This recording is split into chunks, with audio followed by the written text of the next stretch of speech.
తెలంగాణ ప్రజలందరూ తెలంగాణ చేపలే తినాలని మహేశ్వరం ఎమ్మెల్యే తీగల కృష్ణారెడ్డి అన్నారు. సరూర్ నగర్ మండలంలోని మంత్రాల చెరువు, మీర్పేట్ పెద్ద చెరువులో 30,000 చేపలను ఎమ్మెల్యే తీగల కృష్ణారెడ్డి వదిలారు. సీఎం కేసీఆర్ ఆదేశాల మేరకు తెలంగాణలో మత్స్య సంపద పెంచాలని ఆయన అన్నారు. ఇటీవల కురిసిన వర్షాలకు చెరువులు, కుంటలు నిండాయని, అందుకోసం చేపలను పెంచాలని తీగల కృష్ణారెడ్డి తెలిపారు.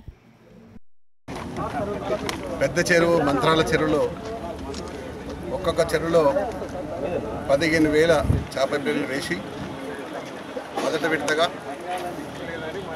తెలంగాణ రాష్ట్రం వచ్చిన తర్వాత ముఖ్యమంత్రి గారు అన్ని శాఖలతో పాటు మృత్యు శాఖ కూడా పెంపొందించాలి, ఇతర రాష్ట్రాల నుంచి వచ్చేటటువంటి చేపలు నిరోధించి మన రాష్ట్రంలో తెలంగాణలో ఉన్న చెరువులు అన్నీ నీళ్ళు వచ్చాయి, వాటన్నిటి కూడా చేపలు పెంపకం తీసుకొచ్చి ఒక్కొక్క చేప 75-80 పైసలు ఖరీదు చేసి ఈరోజు ప్రభుత్వం అందిస్తుంది.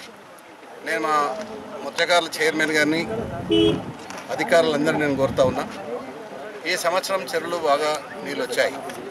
ఎక్కడైతే బాగా నీళ్ళు వచ్చాయో మా మహేశ్వరం నియోజకవర్గంలో కూడా బాలాపూర్ కానీ, జల్పల్లి కానీ ఫ్రెష్ వాటర్స్ ఉన్నాయి.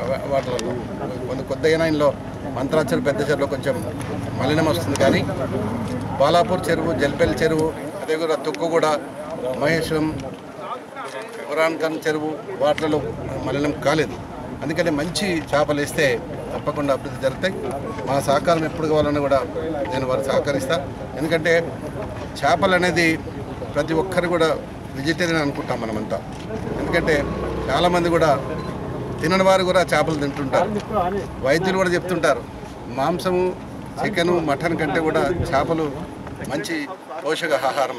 అందుకనే మా సోదరులకు అందరికీ విజ్ఞప్తి చేస్తున్నా, చైర్మన్ గారికి, రంగారెడ్డి హైదరాబాద్ చైర్మన్ ఇద్దరు కూడా, వారందరూ కూడా చేపలు కొనుక్కొచ్చి ఇంకా కూడా మరి మరేల్ ఎక్కువగా హైదరాబాద్లో తినే వాళ్ళు ఎక్కువగా ఉన్నారు.